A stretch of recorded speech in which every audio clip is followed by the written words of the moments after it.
long ago, there was an 8th episode. Are you ready? Welcome to... Wait, what?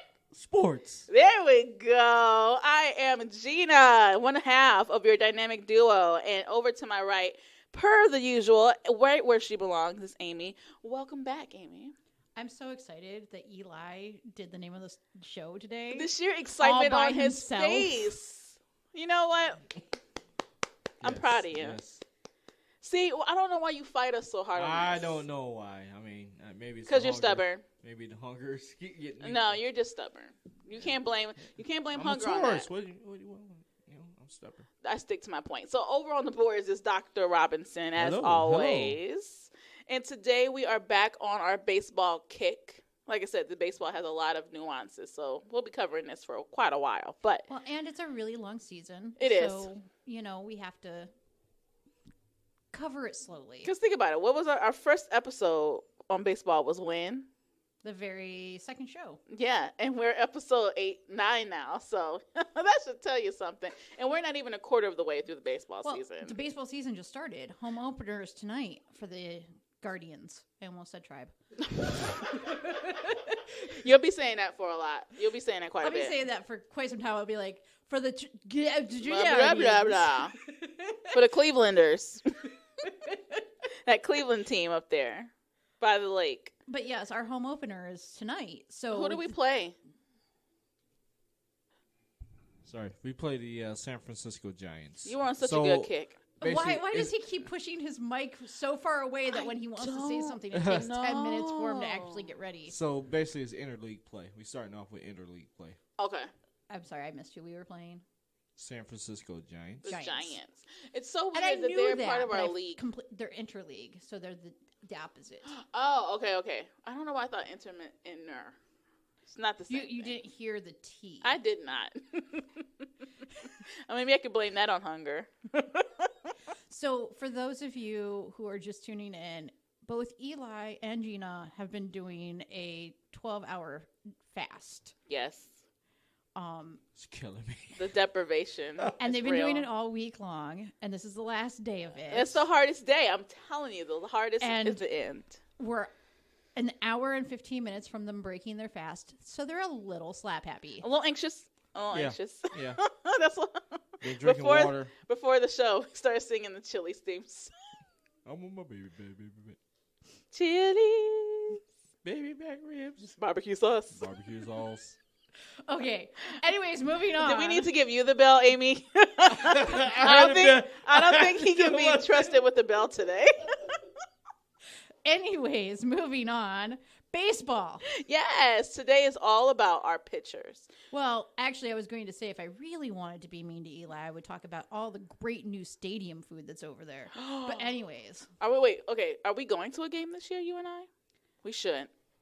I know me and you going to a game. Yeah, we're going to We're going one. to see the Motor City Kitties, a.k.a. the Detroit Tigers. Detroit Tigers. Yeah. I don't know. It's been a really long time since I've been to a game. Yeah. Last time I actually went to a game where they were still using the script eye. Yeah. I bought a hat and everything. Okay, so we need to go to a game. But my brother had gotten free Good club God. tickets. My brother had gotten free club tickets. Oh, you were in the club seats? Uh-huh. Oh, wait. Like in the club or like? In the club. Oh. So like where they serve like Yeah, free they food give with you your like ticket. feed. Oh, they feed you. Yeah. Not like loge seats or I don't care. There was box free seats, food like, involved. Are you kidding? That's all that I heard was food. yeah. Speaking of which, I saw some of the new stuff that they have going on at the Progressive Field concessions. You mean the Jake? You don't know how close I came to calling it the Jake. You have no idea. Is that what that pause was there? For a Yes, second? that was me just going, don't call it the Jake. So what's there? But I was actually more impressed by the new food for the Akron Rubber Ducks. What do they have? We'll survive through it. They have popcorn chicken. Pop cone? Uh-huh. So it's popcorn chicken, okay, with a sauce. served in a waffle bowl. Oh, God. Oh. It's a twist on waffles and chicken. Oh, I would destroy that. I would probably have to go back a couple times for that. Mm-hmm. Guess we're going to an Alkin Rock Paper Ducks game so I can have some of this. That's all I want to go for, just to try that. The Guardians. I'm gonna say the tribe at some point in time, and actually, like, you're gonna have to Everybody correct gets me. one. Everybody gets one. The Guardians, they showed this morning, they have the one that I thought looked even halfway decent, mainly because I didn't understand what the other one was, but it was a nacho burger. Explain. So instead of like a nacho dog, Yeah. they had a burger with all of like your nacho toppings Huh. on a bun. That sounds quite messy. I mean, it had like the guacamole, it had the cheese, Ooh, guacamole it had on a burger. Yeah. Are you just doing that because you're hungry? No, I'm doing it so we can stay on topic. Oh, I just thought he was being that guy. Oh yeah, I mean, we are supposed to be talking about the pictures. And Yes, the yes, pitches. yes. We do have But, a time limit, but I mean that was kind of important because we're plotting out how in order for us to bring people information correctly, we have to participate in these things. So we were plotting out our visit to the ballpark And the food. and the food. So Anyways, last time we talked about the player positions. Everybody, the field, yes. the infield, outfield, first, second, third, shortstop, right outfield, left outfield, center field, and our catcher.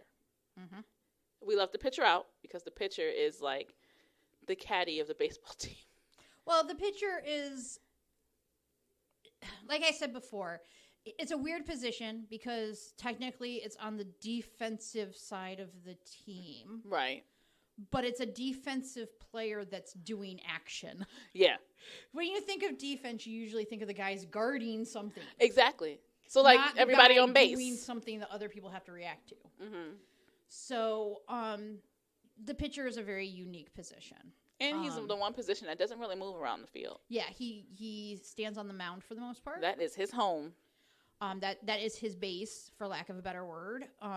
When you have all the other guys on bases in the infield, his base is home plate, or is the pitcher's mound. Okay. And he actually has a little piece of something up there that acts as his plate. There is a rubber that his toes hit and the cleats catch onto so that he doesn't slip. Got it. Okay. Yeah, and you'll hear them talk about the rubber on the mound. Okay. In fact, I don't think we mentioned it in the actual field episode when we were talking about what the field of play looks like. Old school, when a lot of baseball and football stadiums were built together, and I think they phased out all of them. There might still be one out there. But like an old municipal stadium, Mm-hmm. when the Indians would play and the football season overlapped, and so the Browns were playing, all the grounds crews hated the mound. The mound and the dirt for baseball is really hard for the football grounds crew to work with because the mound is literally a mound. So they have to like smooth it out. Oh. Right, and I mean, it was Municipal Stadium. It was Florida Marlins had a joint, stadium. So every time there's So a base, there were a couple in and then Oakland Athletics. I was going to say there were a couple out in California that had joint stadiums. Yeah. that's a lot of work. Like, so every time there's a football game. They had to grade out the mound. Wow. And sometimes you would see them put like turf in and pin it down. Not AstroTurf, but like turf, Yeah. grass. They would roll it out and pin it down over the dirt tracks. But Interesting. sometimes you can watch old footage of old football games and you'll actually see the dirt track for the baseball diamond. What? And they literally are running through the dirt track as football players. That's crazy. I mean, I guess it was a cost-saving measure not to have two different stadiums. Cost, space, all of that. Yeah. Wow. But yeah. That would piss me off if I had to do that all the time. And then you would watch baseball games where sometimes they didn't get all of the lines up from the football games, or if they had to do a baseball game and then a football game. Because I'm going to say the seasons slightly overlap. And especially with playoffs and stuff. Oh, my gosh. How? I mean, you know your field of play, obviously, but that's still, like, confusing. Yeah. So, you know, but again, the pitcher's mound literally is a mound with a strip of rubber at the top, towards the front for them to catch their toe on, as they throw. I'm not going to go too far into, like, the actual throwing motion. Yeah. A, because I tend to act it out and hit the mic. As we've experienced in the past. Because I pantomime. But, you know, when you have a pitcher standing on the mound, they are very rarely standing square to home plate. Okay. They are usually facing either first base or third base, depending on if they're a right-handed or a left-handed pitcher.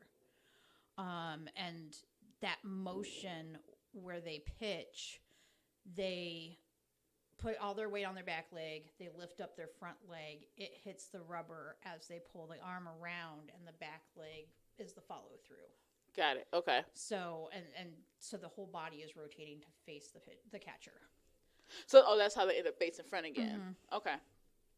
So, but that toe grip is really important. Because otherwise, you're going down. If you slip, if you don't have a grab or a catch there, you can misplace your foot, twist your ankle. Right. Now, does their foot have to be on that? Is it more of just a safety thing for them, or it's not required? Like, you know, like in basketball. More of a safety thing. Okay. It's not like in basketball where you have to have your, like, you have to be behind the free throw line. No, like, it's more of a safety thing. It's more of a, like, this is how you know that you've hit the sweet spot for a pitch. Mm-hmm. Gotcha. Okay. So, I'm going to start with the types of pitchers. Yes. Which is weird to me because when you think pitcher, they just throw the ball. I never knew there was, like, classes of pitchers. Well, do you remember the different types of pitchers? Or do you remember remember from, like, watching games? Left-handed? Oh, wait, is that what we're talking about? No. So. Oh, yeah, okay. I know what you're talking about. Their position in the roster. So you have the starter. Mm-hmm. You have the closer. Mm-hmm. You have the reliever. Mm-hmm. There's one more. And I don't remember what the other one is. So, actually, those are the three. Oh, there's not a three fourth? Mains. Okay. Relievers, there are two types of relievers. There are short relievers and long relievers. Okay. Okay. So, these are kind of how they are on the roster. Okay, they'll be noted as starters or relievers or closers. Okay. So we'll start with the starters. Because, you know, let's start at the very beginning. It's a very good place to start. There's going to be a lot of that this episode, I feel like. So anyways, the starters. Mm-hmm. So you had a really good question to me about the starters when we started talking about pitchers. Please don't ask me to remember what the question was. You had asked about the rotation. Yes, okay. So when they talk about the pitching rotation, those are the starters. And in general, you try to put, well, first off, all of your starters are your best pitchers. Right. They're the guys who are going to start off a game really strong for you. Those are also going to be, most of the time, your pitcher of record for the game. Okay. These are the guys that can go out, hit the first pitch, and get you a strike. Okay. Every coach has a different way of putting together their rotation as far as, you know, right-handed versus left-handed, if they have left-handed pitchers on the staff that are starters, mm-hmm. Or, like, you know, statistically who's the best at this or that or the other thing, and they'll pick something to make it into that reason to make them the first person in the rotation, second person in the rotation. Right. But basically, you usually have a 5-pitcher rotation for your starters. So there's 5 pitchers. Usually there's 5 starters. Okay. And they will start each game in a row. Oh, so ideally, like, you'll have your very first starter. Your first and starter he'll play a whole game ideally. Well, I mean, usually your starters are only going to start games. Okay. Okay. So your first starter will start your first game of the season. Your second starter will start your second game of the season. Oh. Your third starter will start the third game of the season. And they just keep rotating. Right. Ideally, they just keep going through like that. Okay. Now, occasionally, there'll be some sort of disruption in the rotation, and you slide people around because somebody's injured or whatever. Okay. But you may also be like, we just had 2 rain delays or 2 rained out games, and my starter for this next game was originally supposed to be, guy in slot number 4. Right. Before it got rained out. So now. Before the other 2 games got rained out. Technically, it should go to guy in slot number 2, but I'm going to keep it with guy number 4. Or you might say, no, I'm going to move it to guy number 2. Yeah, you can push him down in the rotation. Can change different Right. parts of the rotation. It's crazy when like different things happen because like you'd be like, oh well, originally so and so was slated to start this game, Right. but this is who's starting today. You have that rotation though, so you don't wear out a pitcher. I'm assuming, right? And because you want so many days of Right. rest for each pitcher. And I'm sorry to interrupt you. Also, it depends on the series, like 3-game series, 4-game series. If you wind up with a double header at Right. some point, or a long game, or whatever. Makes sense. There's all sorts of like nuances. Like baseball truly is the game of nuance. I see. It I didn't even is- know they had that many starters. Like I've heard the term starter, but I didn't know there was. And it makes sense because again, you can't burn out somebody's elbow. But at the same time, I was like, I never knew there was. Is 5 the standard, or does it vary? I believe it is 5. Yeah, 5 the rule, or is it just a standard? 5 is just a standard. I mean, Okay. you can have a 6-man rotation. I but thought 5 so. is, Yeah. Usually 5 is the Right. standard. Occasionally, if you've got a good enough pitching, a bullpen, you may add a 6th starter. Right. And during playoff times, sometimes they shorten up their rotation. Like, Terry Francona actually in the 2016 playoffs went to a 3-man rotation. Oh, so this the same 3 pitchers. Well, because of who we were playing, he knew Right. who matched up best with their batters. Got it. But at the same time, like when you're in the playoffs, you don't worry quite as much about burning somebody out. Yeah. Because the rest of the season is so short. Your Right. goal is just to get to the next set of games. Right. Got and it. the reason why they do that, the 3-game with a 3 rotation and 3-man rotation in the playoffs, if you have a starting pitcher, that starting pitcher can actually pitch out of the bullpen, for later innings. If you get like a game that goes really long. Right. Okay. So, so we'll talk about that because we haven't even gotten to the relievers and what the bullpen is and all of that. Anyways. Right. So before we move on from starters, do starters pitch but so many innings? So that's going to be the interesting thing to see what happens this year. Okay. For a lot of teams with the shortened spring training. Uh-huh. These guys haven't gotten as many practice, pitches in. Okay. And there are guys coming back from injuries at the end of last season who may be on pitch counts. Yep. Oh, so you only throw so many pitches and then you go sit your butt down. Yes. Yeah. So when you're coming back from a rehab stint, whether it is at the beginning of the season or even in the middle of the season, when you come back from being injured, you first get sent down to the minors for a while and you're pitching against minor league hitters. But minor league hitters don't have the same speed and power as major league hitters. Right. So then they come back up. They may still, depending on what the injury was, depending on what the surgery may have been, they will still have a pitch count. So especially if somebody's coming back from Tommy John surgery, Right. they definitely have a pitch count. By the way, Tommy John surgery is an elbow surgery. For those of you who have no idea, they're like, what the hell is a Tommy John? What? Let's not do that. It's named after the guys who did the first surgery, had the first surgery. So, but it's an elbow surgery from over pitching. Yeah. When you're on a pitch count, they literally give you like so many pitches, and they're not going to pull you necessarily in the middle of pitching to a guy. So Right. if you're getting close to your pitch count, they may pull you before you actually hit it, because they don't want to necessarily pull you in the middle of pitching to a particular batter. Right. They may also look at it and be like, well, he's 5 pitches away from his pitch count total, and this is a really hard batter, we don't want to risk him going sliding over. off. Or sliding off his pitch speeds or strength. And having that affect whether or not he's throwing strikes, balls, or if he winds up getting hit out the park. So, and your starters, like I said, they're usually your pitcher of record for the game. Okay. But they have to pitch 5 innings in order to be the pitcher of record. Okay. Right. So the one that goes on the books as being the pitcher for the game. Right. If they don't make it through 5 full innings, it becomes whoever the longest reliever is. Gosh. So for the pitch count, is that for the entire game? Like, you get so many pitches this game. Yes. Yeah. Okay. Yeah. And then the next game, the next time you're a starter, then you get, and they might even be increasing that count each time they go out. Right. As you get stronger or come back. Yeah. Right. from So rehab. it will be interesting, like I said, to see what happens with some of these pitchers who maybe had some injuries over the off season or whatever, and see where they are because they didn't get a whole lot of practice, a whole lot of time in preseason. That's true. So Preseason is so important. yeah, Never realized how important it was. So to move on from the starters to the relievers, Okay.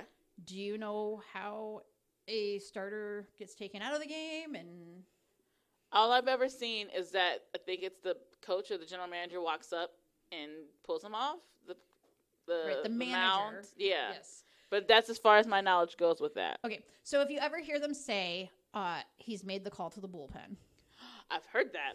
okay, there's actually a little phone in the dugout. Is there really? Yes. It's kind of like the little red phone from the Oval Office. There's a phone at the end of the dugout. Yeah. And it literally only has like 4 numbers in it. Like, What? there's like 4 numbers. And one is for the bullpen. What's the bullpen? The bullpen is where all the relievers sit and wait watching the game. So they're not even out in the dugout? They're not in the dugout. They're in a special dugout of their own. Really? And it has an area for them to warm up.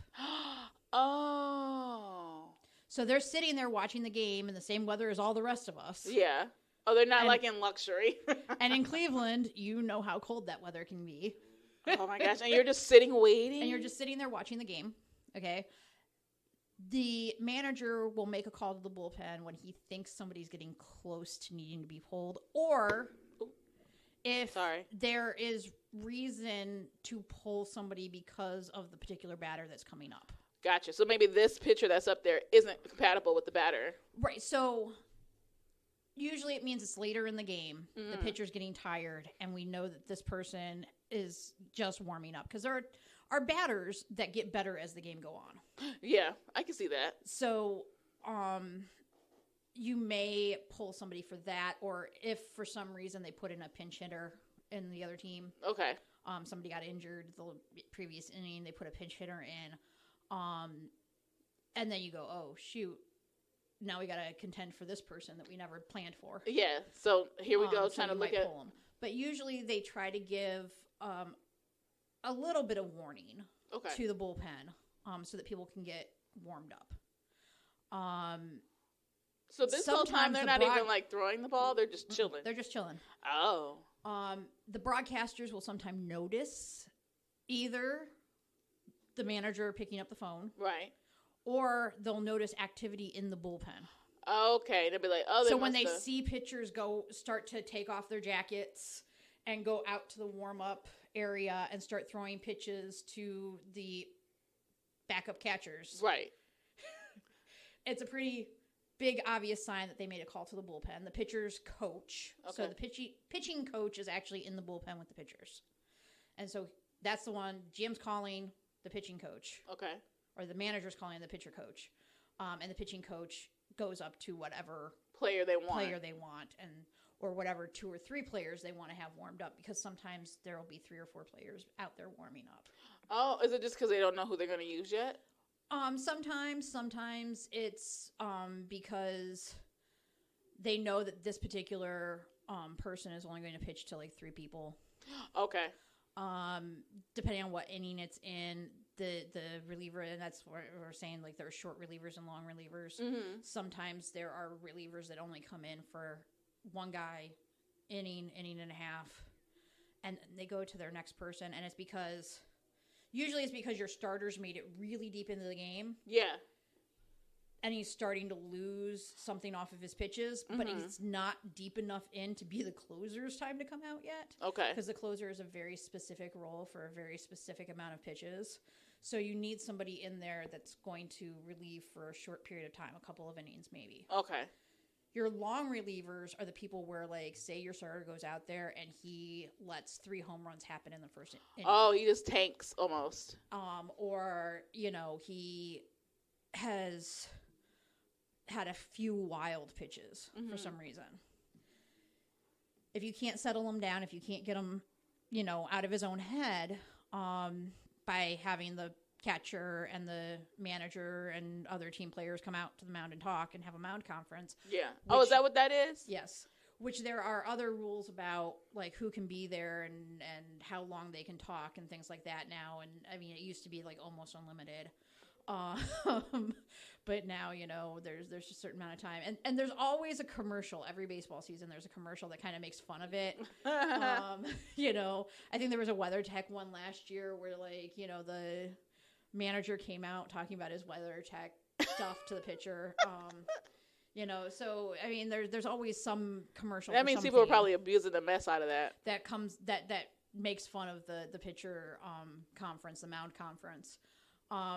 There's also rules about how many times a manager can come out before he has to replace the pitcher. Okay. So it can't be like you've been, like, in here for 6 innings and I've come out 5 of the 6. Well, it's like you can only come out and talk to your pitcher so many times. So that there have been times where, like, as a pitcher is losing their strength or their focus. Right. Say in the 6th inning or the 7th inning. A manager might come out, talk to them, see if they can get them settled down, see how they're feeling, see if they're, do you feel like you can, pitch this guy? We need you to try to get to the 7th inning stretch because we still have people that are still trying to warm up and whatever. And sometimes that's all that the mound conference is for, is to try to, like, add extra time to somebody's warm-up time. Just to kind of, okay. But if he comes out more than, like, twice in an inning, he's got to replace the pitcher. Yeah. And I feel like even at that point, if you have to come out that much, you have to be wise enough to be like... Right. Usually the first time is like, hey, how are you doing? What are you feeling? Do you need us to get somebody up and warmed up? Right. How considerate. Are you okay? Do you need a cookie? Usually not worded so nicely. Yeah. No. What's wrong with you? Well, I don't know that they're that mean either, but, I'm certain there are sometimes some choice words put into things. Probably. But there's not really, and I don't know, they may have changed rules. I mean, Eli would jump in, I'm certain, if they did. But as far as I know, there's not really any limit to how many times the catcher can go and talk to the pitcher. So usually the catcher goes and talks to the pitcher first. I've seen that. Okay. And then if the catcher feels there's a problem, he'll make a signal or motion to the manager. And then the manager will come out, and that's when you get this bigger group conference at the mound. Or sometimes you'll have, like, the catcher come out, he's talking to the guy, and if it takes long enough, the shortstop will sneak up, the second baseman will sneak up. Yeah. And eventually you've got all of the infield huddled around the mound. And then the referees are like, come on, guys, let's get back to that playing. Makes me think of Lion King. They're just trying to lift the pitcher up. So, I threw you off. Yeah, you did. I'm like, how does Lion King, what? So anyways, so, you've got, like I said, you've got your long relievers, which, like, if your guy completely blows it in the first, 2 innings or something. Before the 5th inning comes, you need somebody who can be in there for 3, 4, 5, 6 innings. Right. And their arms are usually stronger than the short relievers, which are the guys that are only out there for, an inning or 2. Right. And then you have your closers. These are big deals because you hear about them a lot. I feel like you hear about closers more than you hear about anybody else. CC Sabathia was a closer. Okay. At the end of his career. At the end of his career, he became a closer. He's thinking about it. He's thinking about it. He was a starter when he was here. Okay. When he ended with the Mets, he was a closer. How is that typical for them to move from one to the other? Like, Not fully, but because of how good he was, okay. but he was no longer good enough to be a starter. Okay, so let's talk about the closer. Let me get a feel for what is their role. Pena, was he one of our big closers? No. I can't remember any of our closers for some Mike. reason. It was his name was Mike Jackson. They called him the cleanup man. Yeah. You know, he was the during the 90s era. Mesa, that's the one. I was like, I can't remember his name. It's driving me crazy. Because like he was the big one during our runs to the World Series in the 90s. Okay. And you literally only bring them out for the last inning, maybe inning and one set of people. Usually it's just the last inning. Okay. But if like whoever you had relieving and is dying off and you need him out and you don't have any more relievers because you've run through them all for some reason. Oh, so you can go through like your whole stash of relievers. You can go through your stash of relievers, and especially if you're playing back-to-back games in a series, you may have used a lot of relievers the day before and you don't really have anybody left. And so if you've gone through and you might bring them out for an extra person, but usually they're just there for like the last inning. Okay. And they come out. Mm-hmm. And the reason they're such a big deal is because their whole role is to shut out the other team. Like no more points. Especially if you're in the lead. No more runs. No more runs. No more runs. When you're in the lead, your closer comes out and his whole job is to make sure they don't score at all. Okay. So you're essentially trying to make sure that he strikes out everybody. Right. He wants to try to strike out everybody. At the very least, he wants to get them to pop fly out. Got it. Okay. And just catch it and done. Yep.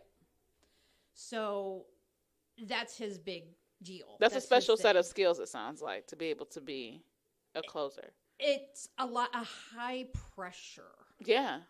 It's very high pressure. Because they can blow the game. You can blow the save. So okay, like if it was, let's say 4-3. Mm-hmm. And your closer goes out there and he lets like 2 runs happen. Now your save is blown. Got it. Okay. And now you have to go out and bat. Well, and it depends on if you're the home team or if you're the away team. Right. But yeah, if you're I'm trying to remember. If you're the home team, you are the second at bat. Right.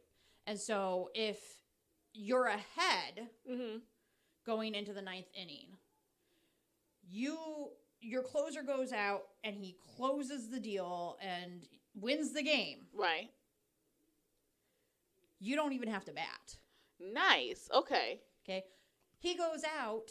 You're ahead. He goes out. He blows the save. You now have to bat and you have to try to get those points back. Okay. And we'll talk about batting and batters and things that can happen, like, walk-off home runs and things like that later. But that's what you're trying to avoid. Okay. as the closer. Okay. That is a high-pressure situation. It's very, very high pressure, and not everybody can do it. But Jose Meza was one of the best. Right. Oh, God. That 1997 season. Jesus. He had a lot of blown saves that year. Really? Could have won that World Series. Damn it. Look at Amy's face. I don't want to talk about it. I wish I had a mic mute for him over here. But so does a team have more than one closer? I'm assuming yes. Usually you only have one. Okay. You might have one that is good enough to be a closer. That usually winds up being like your short reliever leading up to the closer. Okay. But usually that closing position is one player. Now you may have somebody that you put out that's different as your last pitcher if you're not ahead. Okay. Because your closer is really that person that's supposed to He's just stealing the deal because you're already winning. Right. Yeah. So then the other thing that we did want to talk about when it came to the actual pitchers was a term you might hear. Southpaw. Southpaw is a left-handed pitcher. Yes, which apparently is extremely rare. It is rare. Yeah. And we kind of talked about that. Chris Sale of the Boston Red Sox is a southpaw pitcher. He's a starting pitcher for the Are Boston there? Red Sox. There's not a lot of southpaws in. No. Okay. There's not a lot of southpaws out there. Again, we talked last show about, why it's so rare to find somebody that's left-handed in general, right? So, and then, how ultra rare it is to find somebody who is a switch pitcher. Right. But your southpaws, you'll often hear them talk about, how you want to bring out a southpaw. You may have, you are lucky if as a team you have one southpaw on your pitching staff. Wow. Is it because it just throws everybody off? It does to some extent because most people are used to facing a right-handed pitcher. Yeah. That's what you see 98% of the time. And when you're on the mound as a right-handed pitcher and a right-handed batter, the ball is coming at you in a certain way. Right. And you can see the mechanics of the pitcher pitching. Right. When they're left-handed and you're a right-handed batter, you're seeing their back for most of it. Yeah. So you don't actually see the mechanics of the pitch coming. Gotcha. So you can't even begin to guess what's coming at you. Not at all. And that's an advantage to that pitcher. Right. It's a complete pitcher advantage. Yeah. Unless they're going up against a left-handed hitter. So is there... And that's why switch hitters are so valuable too. Are southpaws, can they be starters or closers, or you see them more as relievers? Yeah, they can be anything. They can be anything. Okay. It just depends on their skill set. Mm-hmm. Okay. Yeah, I didn't know if they had a preference for where they put them at. Like I said, Chris Sale is a starting pitcher for the and during Boston those Red Sox. 90s years, we had a left-handed pitcher, maybe two of them even. I just can't remember who was who. I will have to go and look at my baseball cards and see which way they're facing on the baseball card. But that's the thing is that it's advantageous to have one on your team. But at the same time, it's not an advantage if they're not as good as the other right-handers you could get. Right. So you have to kind of weigh your pros and cons with that. Right. So, but you will hear them talk about southpaws. Usually they're not drawing it out and saying they've brought in a left-handed pitcher. They usually just say a southpaw. So I'm not entirely certain how that became the slang for left-handed pitcher, but it's definitely an interesting way to phrase it. So from here, we do want to talk about some of the pitches. Yes, because there is a ton. Like, I know the fastball. Mm-hmm. I know the curveball. I think those are the two I know. So I took account of 7 based on the ones that I knew and things that came up. As I'm typing in to Google the different pitches, it was also suggesting other ones to me. And I was like, oh, I totally forgot about that one. Yeah. So we'll start with your fastball. Mm-hmm. Because that was, one of the ones that you remember. Yes. One of the two. So fastball is basically exactly what it says it is. It's a fastball. And it's going straight, right? It is a straight pitch for the most part. Okay. No caveat. For the most part. Me. Okay, what you got? So there's different variations of a fastball. You got a 2-seamer, a 4-seamer, and crap. Do you remember? Split fingers. Split finger is more of like a. So you've got different breaks on the balls depending on how you're holding it. Okay, and I was going to actually get into that. Sorry. He's like looking through your computer back. So fastballs are what they say they are. They're fast. Right. They are fast. Depending on your pitcher. The fastest pitch? They are the fastest pitch. Okay. Depending on your pitcher, your fastball could be anywhere from 90 to 110 miles per hour. My. And every single pitch in a Major League game has a radar gun on it, a speed gun on it. And they actually do post the speed to every pitch on every baseball game on TV. They didn't used to do that, did they? Since the 90s. Oh, wow. I probably have seen it. And in fact, Fox has a little thing in the corner that shows you exactly the trajectory of the pitch. Wow. How far we've come. Just like, when we watched the golf. Watched the Masters, and they had, that that showed the exact angle and pitch and everything and how many yards and all that. Right. So same thing with the pitches, and that's how they show you the balls and strikes. Okay. So when you hear that he just threw a 96-mile-an-hour fastball. Yes. So you can have really fast. Now, granted, when I say that a fastball can be up to 110 miles per hour, that's generally not in game.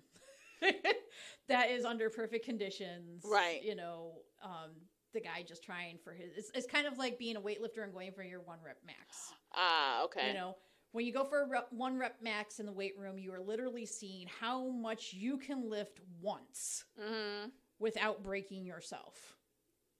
Makes sense. That's, you know, what these like 110 mile fastballs are kind of like. Okay. So, the difference between that and a changeup. I've heard of changeup. So a changeup is a fastball thrown slower. Wait, what? So it looks like a fastball. Okay. The release is the same as a fastball. Depending on how many seams you are throwing it with, it looks like a fastball, but it's slow. So it's a fake out. Yes. Oh. That's why it's called a changeup. It's almost like a sinker. The changeup literally isn't even a sinker. Mm-hmm. It literally is just your fastball. You make it look like you are throwing it with the same velocity. Yeah. But you don't. Right. That's you take crazy. something off. You take a little bit off of it speed-wise because maybe it's by this hand guy, placement? Well, and mechanics of throwing. Got it. But you look like you're throwing your normal fastball. Wow. But you've taken some of the speed off of it, and it now, granted, a lot of changeups become sinkers because they don't have the velocity, so they drop. Got it. But you're looking at, this guy has seen 3 fastballs from you. Now you're going to throw him a changeup because now he's expecting a fastball. Fastball. Got it. Okay. And these are the things that, like, Bugs Bunny made fun of in his baseball cartoons where, like, you know, you had this, when he did, like, Casey at the bat. Yeah. And you had, like, you know, the pitcher throw, and the ball went so slow that it was like 1, 2, 3 out, 1, 2, 3 out. With like there were like 4 batters that went up. I remember that. And out. Okay, they were making fun of the changeup. Now back in the day, they actually had a pitch called a slow ball, but is that what the changeup essentially became? Okay.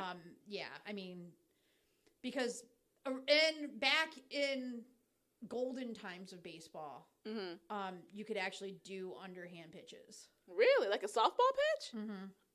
Get out of here. Yeah. Way back. And no kidding.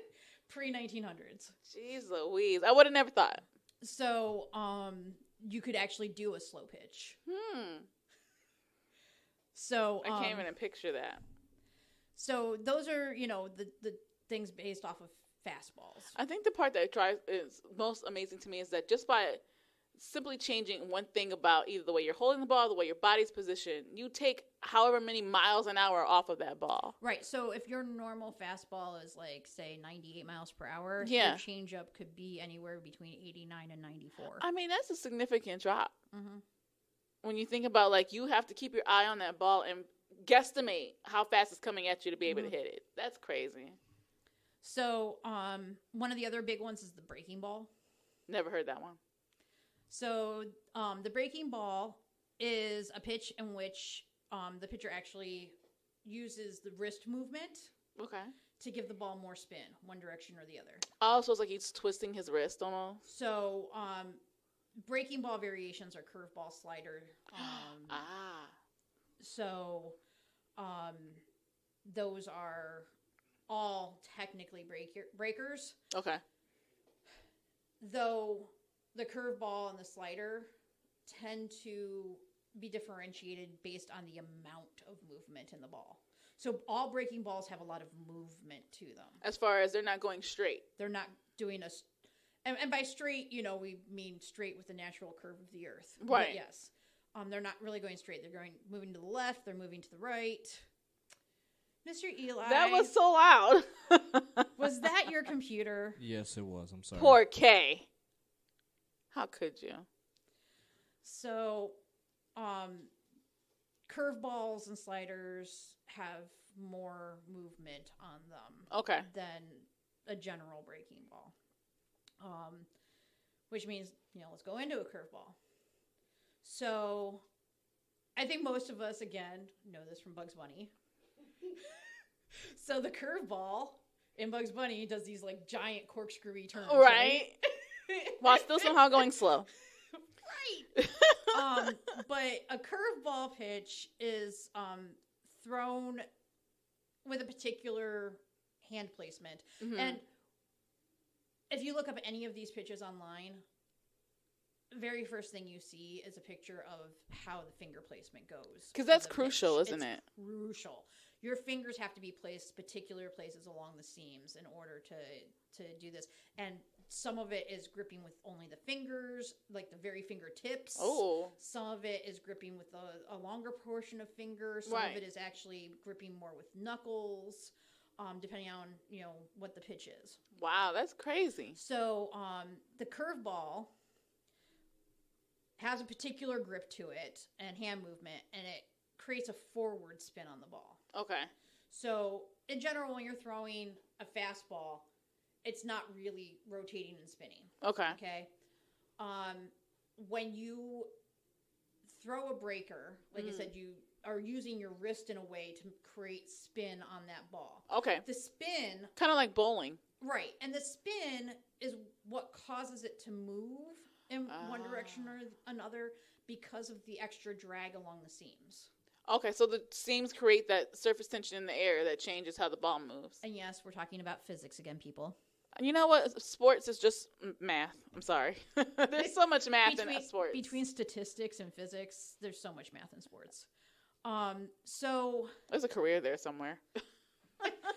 So the forward spin of the ball causes the ball to dive as it approaches the plate. And depending exactly on how you throw it, it could dive and turn left, dive and turn right. Also, you can put special. You can put special spins on them. So when I hear curveball, you know what I think, right? I think throw the ball and it curves out. Like, you know how you throw a curve in bowling, it goes out and then it comes back in.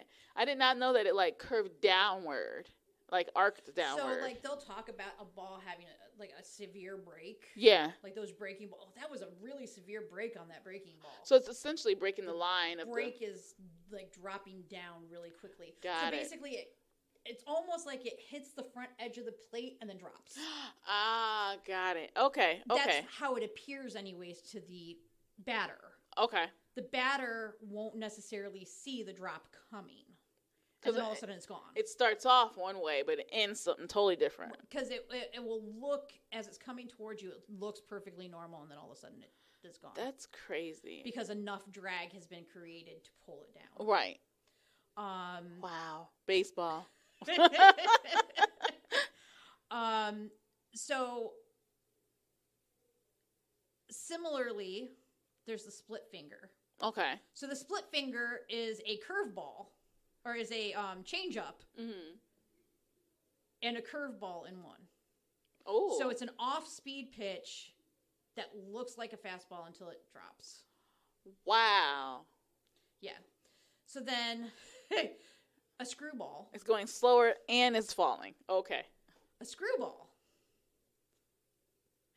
A screwball is a variation of a curveball, also called a reverse curveball. It's a hybrid again of the off-speed pitch and hybrid and breaking ball, but it moves away from the opposite-handed batter, or it would move into your same-handed batter. So if you're a right-handed pitcher pitching to a right-handed batter, it would move into them. So it gets close to them. It gets closer to them. Got it. It would go away from a left-handed batter. So if you're right-handed, it would go, and the batter was left-handed, it would go outside of. Right. It would hit the outside edge of the bat, of the So it's either going to be strike too box. far away or too close for them to hit it. But hopefully still on the edges of that strike box. Right. There's a magic, I feel like, that goes along with this. Like somebody's waving a wand somewhere. So then there's a slider, which is what our mascot is named after. Oh, yes. Okay. Because I was wondering. Is he named after the sandwich? Oh, my God. Sorry. sorry. I just audibly made the noise that Eli's face made. I didn't know.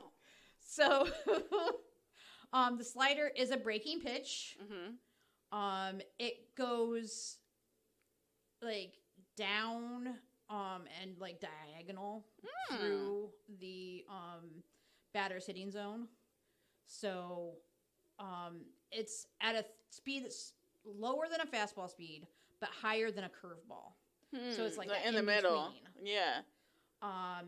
And the break is shorter than a curveball, so it doesn't break as sharply. So it's a little bit more gentle. So it's just kind of I'm going to slide right in here. That's why it's called a slider. It's trying to slide in between. That is crazy. I need to watch these on YouTube in slow motion just to see like the like topsy-turvy way these balls move. So screwball is a pitch that's not generally seen that often anymore. How come? I couldn't find anything to say why. We just played out. It's just, it could be that it's a little harder to grip. Could be. For the gripping. Or they just found other pitches were more effective. Yeah. I'm going to defer to Eli here as far as a knuckleball. Because I remember knuckleballs. Right. I don't remember them actually being used in the modern era of baseball. Basically a knuckleball. I can't really describe it. It's just like a really, really slow pitch. Right, but you knuckle it. But you use knuckle all it. your knuckles. Right. To hold Oh, the so ball. instead of holding it in the palm of your hand, you're holding it right in where your knuckles are. Right. I mean, I know the last pitcher that I know that used a knuckleball was Tim Wakefield from the Boston Red Sox. And that was like early 90s. Whoa. Yeah. So what's the advantage of a knuckleball? Is it just because it's slower? Yeah, it's slower and it can go anywhere. Yeah, so it has slight control issues, which is why a lot of pitchers won't use it. Okay. That's why I wasn't certain if it was actually still even a legal pitch. Yeah. No, it's still a legal pitch. Okay, because so few people use it, Mm-hmm.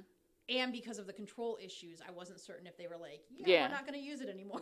Because it seems like to get good control, you need to use so much more of your hand to grip it where the laces are. Yeah, I mean, you have to have fairly big hands in order to do a knuckleball. Yeah, like I was about to say, to only hold it right where your fingers bend, I can't even imagine. Like, my hand isn't even big enough to make the shape. I wouldn't even be able to do a tennis ball that right. way. So, so those are some of the big pitches. We've got dinner plates for hands. hands. The pitchers do, and, the things that we need to know about. I think I saw Eli flashing numbers at us about time. So, yeah. But that's a lot. Any other questions for you today? I don't think so.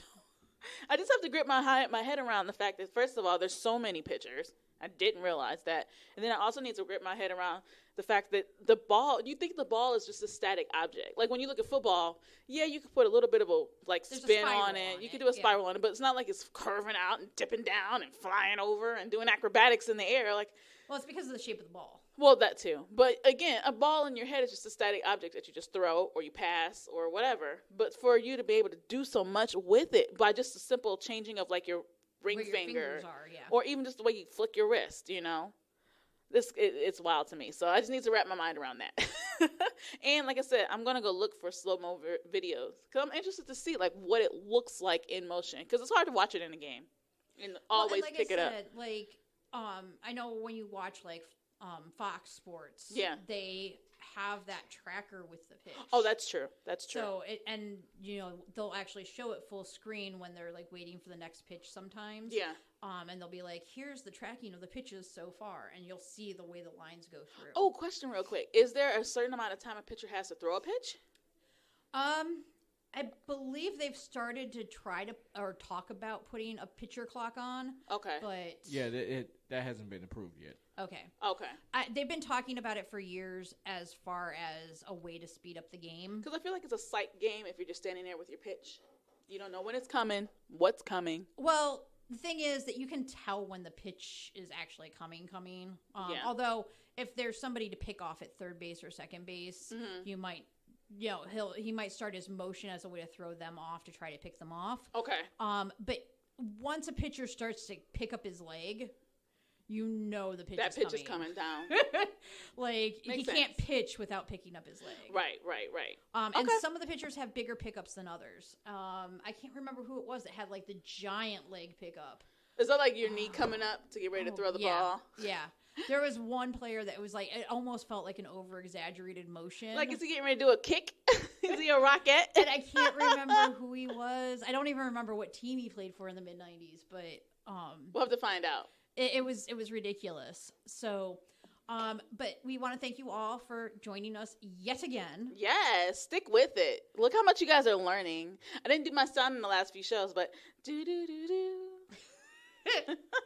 So if you want to get in touch with us, ask us any questions, etc., you can get in touch with us at wwsports22@gmail. Yep.